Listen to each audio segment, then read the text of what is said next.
My daughter is in her senior year at Santa Rosa Academy. First, I want to thank you for adopting resolution number 2022-03.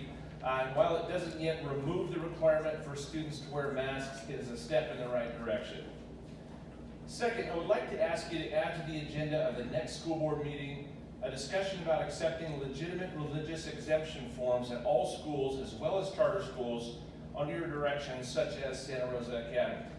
I am holding here a religious exemption letter that was co-written by Pastor Tim Thompson and attorneys with Advocates for Faith and Freedom.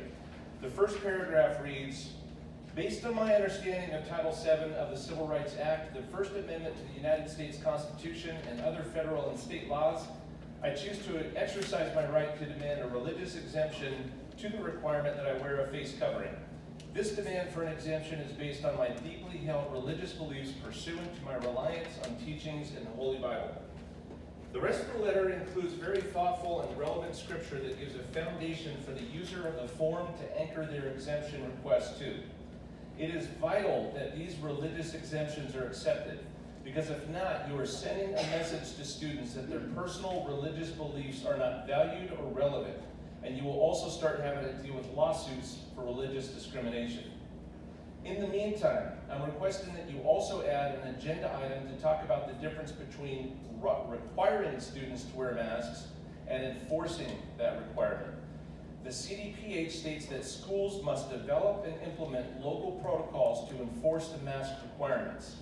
This puts the power of enforcement at the school board level, which means that you as a school board can choose to relax your methods of enforcement to be much more reasonable and considerate of the well-being of the children who are struggling in more ways from wearing masks than you or their teachers will ever see.